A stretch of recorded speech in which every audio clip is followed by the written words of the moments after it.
Andeha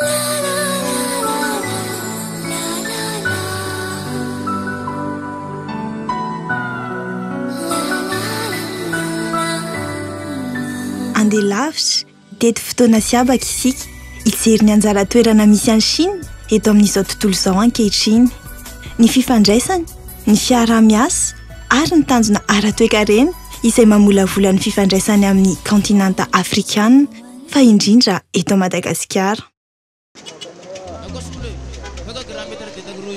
Manomboka amin'ny lalan'ny landy fahizay ka hatramin'ny lalana nomerika sy ara-barotra vaovaon'ny taonjato faha 2020 izao, manao ahoana ny toenan'ny Chine eo amin'ny sehatra afrikana? Inona ny vokatry ny fivoaran'ny Chine izay tsy hay tohaina manoloana ny firenena afrikana sy ho an'i Madagasikara? Ijoro vavolombelona, anazava ary fanakalo-hevitra miaraka amin'ireo manam-pahaizana momba ny fifandraisana iraisam-pirenena sy ny mpanao gazety niara-niasa akaiky tamin'ity firenena ity isika ao anatin'izany. Ka hijerentsika ny geopolitika izay mamolavola fifandraisana sy fifandanjan-kery vaovao eo amin'izao tontolo izao. Raha hiresaka momba ny toerana misy any Chine eo amin'izao tontolo izao ankehitriny isika dia mila miverina any amin'ny taona 597 nandritra ny fivoriam-ben'ny Bandong. Fotoana iray manan-tantara teo ambany fitarihan'ny Zhou Enlai izay niarahan'ny Chine tamin'ny firenena aziatika sy afrikana maromaro vao avy nahazo fahaleovan-tena ka nandrafetana vondrona iray miray iny. 在互相尊重主权和领土完整，互不侵犯，互不干涉内政，平等互利。 Nanamarika ny fidirana an-tsehatra ireo firenena nahazo fahaleovan-tena teo amin'ny sehatra iraisam-pirenena io fihaonana tany Indonezia io, ka nasafidianan'izy ireo ny tsy fitany lana manoloana ny fibahan-toerana nataon'ny États-Unis sy URSS tamin'izany fotoana izany. Teo niteraka ny antsoina hoe tiers monde na ny hery fahantelon'izao tontolo izao.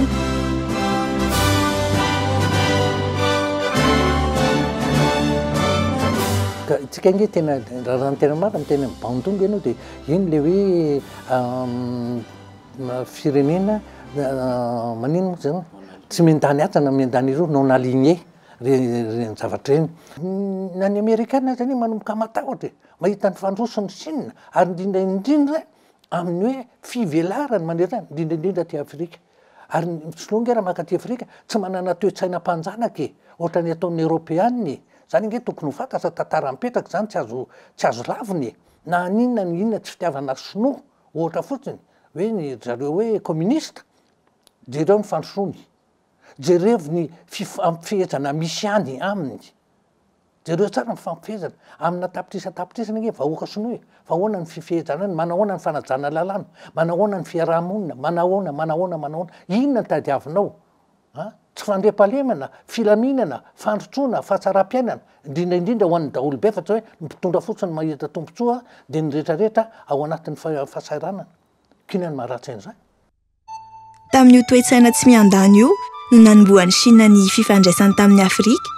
Fifandraisana izay mifototra indrindra amin'ny fanovana sy ny ambopo amin'ny fiandrianam-pirenena ary ny fampandrosoana. Fa inona kosa ary no nitranga teo anelanelan'izay fotoana izay ka nahatonga ireo tsirikevitra ireo ho lasa faniriana ara-toe-karena izay ahafantarantsika ny Chine ankehitriny. Dia ny fampandrosoana sy ny diplomasia moa zany tokony ho toy ny vary sy rano izy io tokony tsy afa-misaraka. Zany hoe ny diplomasia no manao zay fomba rehetra ifandraisan-dahatra amin'ny firenena anankiroa dia ilay fifandraisan-dahatra io tsy inona akory fa resaka tombontsoa an'ny firenena tsy andany sy ny kilany. Ary ny atao hoe foto-kevin-dehibe tokony ananantsika fahasahina amin'ny famakiana lay eo amin'izay hoe fanamafisana sy fampiakarana ny dingana eo amin'izay hoe fifamatorana amin'ny Chine zay dia noho ilay tarigetran'ny firenena sinoa tsy mitovy amin'ny tarigetran'ny firenena dehibe tandrefana. Ny firenena dehibe tandrefana dia hoe amin'ny fomba rehetra zay azahoantsika tombontsoa dia ataontsika zany. Fa ho an'ny sinoa kosa dia tombontsoa ifampizarana. Zay win-win na ohatra ny teny anglisy na gagnant-gagnant zany teny frantsay. Zany hoe raha misy tetikasa anankiray iombonana dia ny tombontsoa azo avy amin'iny ifampizarana. Fiaraha-miasa azo ifanaovana amin'zareo sinoa satria manana fahavononana zareo itonany anjara brikiny eo amin'ny tontolo zay kosa nefa de miankina amintsika malagasy amin'ny fahaizana maneno za manararoatra lay fahavononany avanivelan'zay tsika ndraindray avarina amin'ny fifandraisana amin'ny tandrefana za tsy manao hoe ratsy na tsara fifandraisana amin'ny tandrefana fa raha tsika mahita io ny atao hoe vokatra amin'izao fotoana sokosytsika tokony hiveratra bebe kokoa eo amin'izay fomba hikatsahana ny mpiara-miombonantoka amintsika ka hiverana mazava-dehibe lay tombontsoantsika malagasy aloha fa tsy nisala amin'ny hatramin'izay ka hoe raha misy zavatra atao dia araky ny teniko teo hoe zara raha misy roisan-jatony atsika nandritra ny ampolo taonany maro navita nanovany politika mpifandraisany amin'ny any ivelany miainga amin'ny foto-kevitra makany amin'ny paikady mpampandrosoana toe-karena i Chine. Isan'ireo mpanao gazety ara-toe-karena namany Chine niara-niasa akaiky tamin'ity fireneny ity ihany koa i Elise Nandrasanela tao anatin'ny 10 taona farany. Nanomboka amin'ny taona 2014 izy no liana tamin'izany ka manohy ny fandalinana sy ny fiarah-miasa hatramin'izao. Efa niatrika ireo fionana samihafa no karakarain'ny Chine taty Afrika toy ny FOCAC na ny Forum sur la coopération sino-africaine ny tenany ary mahafehy tsara ireo resaka ara-toe-karena ifandroizan'ny Chine sy Afrika.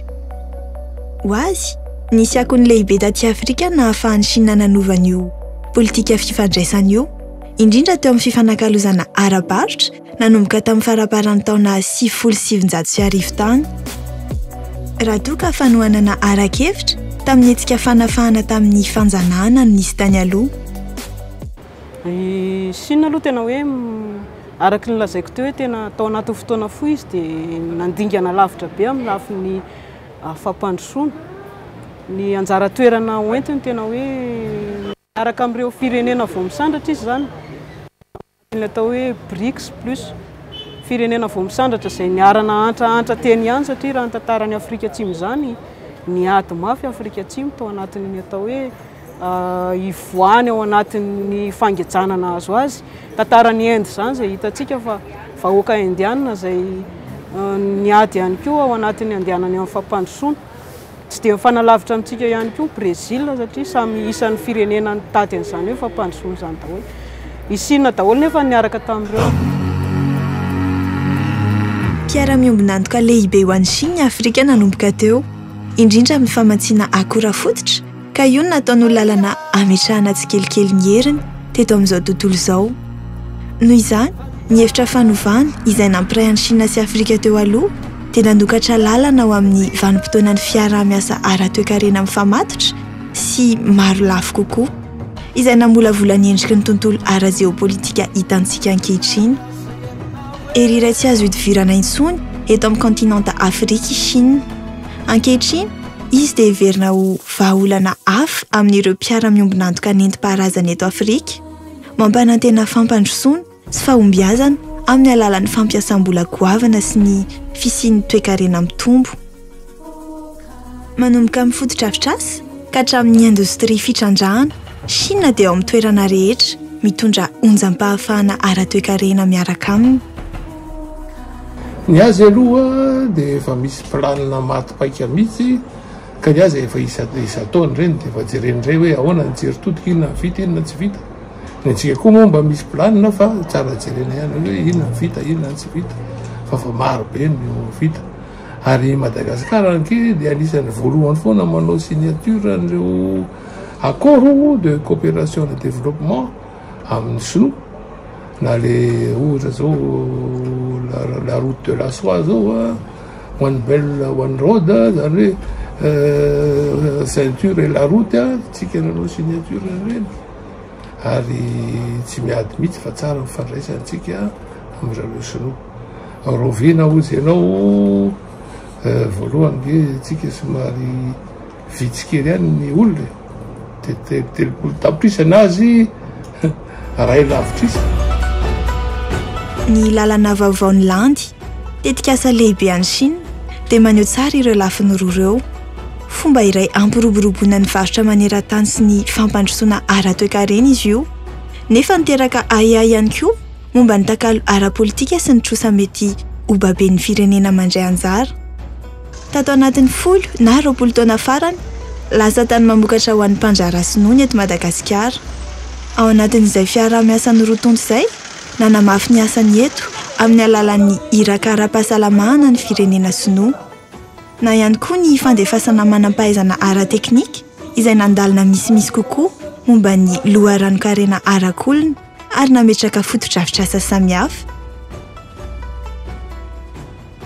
Hitantaratra manerana ny firenena ny vokatr'ireo fiarah-miasa ireo. Eo ohatra ny lalana, ny fandavahana vovon-drano izay nanatsarana ny fanomezana rano fisotro madio, ny fanatsarana sy ny fampanarahan-penitra ny tontolon'ny fifandraisana no nanokatra varavarana maro ho any amin'ny tontolon'ny nomerika, ny fambolena ny vary hybride dia nanampy amin'ny fampiroboroboana ny fambolena malagasy.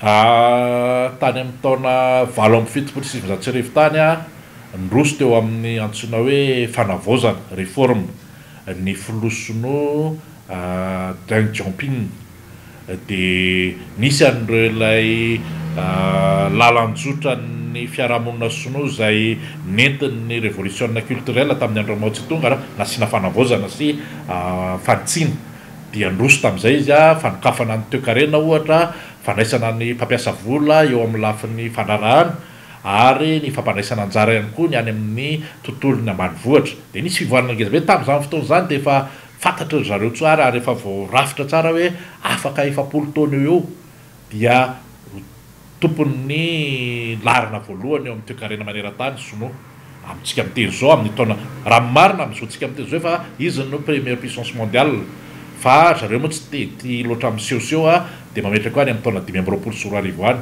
azadonoina fa tsy voalohany anao amin'ny lafiny ara-toe-karena ihany ny hoe inona amin'le amboarana inona fa eo amin'le fiainan'le mponina andavanandro mihitsy. Eo anivon'ny BRICS mitana ny laharana voalohany amin'ny géopolitika i Chine ka mamerina mamaritra indray ny fifandanjan-kery maneran-tany. Ny fitaran'ity fondrona ara-toe-karena ity ka nampiakatra ny mpikambana ho lasa firenena 10 izay fantatra amin'ny anarana vaovao hoe BRICS Plus dia manamarika dingana lehibe amin'ny hery ara-politika sy ara-toe-karena eran'izao tontolo izao. Noho izy matanjaka ara-toe-karena mitana andraikitra lehibe amin'ny fitariana ao anatin'ity fondron'ity Chine. Ny Sinoa zany tena hoe misy tsy haiko hoe inona ny azo lazana azy hoe toe-tsaina nentin'ny araka namolavola satria raha amin'ity taona ity zao zareo mankalaza ny atao hoe 70 taona ny coexistence pacifique. Izany coexistence pacifique izany resantsika tany amin'ny classe de terminale fa ohatrany hoe tsy enjery lesona tsotra kanefa kay izany tena marina efa fiaraha-miasan'ny Chine sy Afrika ny coexistence pacifique hatrany amin'ny taona 50. Dia izay zany ny ilazako hoe manana ny tena imaziny izany Chine teo anatin'ny fiaraha-miasa teo amin'izao tontolo izao miresaka géopolitika. Raha antsika variana tamin'ny fomba fiasan'ny occidentaux firenena tandrefana sy ny fisandratan'ny États-Unis dia ohatrany hoe États-Unis irery ny tena manana ny tanjany eto amin'izao tontolo izao fa efa hatrany izany Chine nanana ny tanjany dia tsy navotsitra intsony ny tanjany niarahany tamin'ny firenena afrikana hatrany amin'ny taona 1954 ka hatramin'izao dia mbola mitohy foana moa izay ary tazominy foana. Manintona ny Chine ny Madagasikara sy noho ny antony ara-toe-karena ihany fa noho izy toerana stratégique aty amin'ny ranomasombe Indiana ihany koa. Isan'ny tetikasa efa re izao ny momba ny fananganana foto-drafitr'asa toy ny serana tsambogoavana ao amin'ny helon-dranon'Arindra ao Analalava. Na izany na tsy izany, mila mahay manararaotra ny fiaraha-miasa amin'ny Chine i Madagasikara sy Afrika ary manao sofana raraotra ireo fifanankalozana ara-toe-karena misy nefa tsy manao izany ho fiankinan-doha ihany koa. Hatramin'ny fifanankalozan-kevitra voalohany tamin'ny fianambeny Bandon ka hatramin'ny fiaraha-miasa ara-toe-karena ankehitriny dia nahay nanenona ny aratony amin'ny fifandraisana amin'ny Afrika sy Madagasikara i Chine. Fa ankoatra ny fifanarahana efa nisy, anao ahoana no avin'izay fiaraha-miasa izay? Aleo ny tantara no amaritra ny toyany.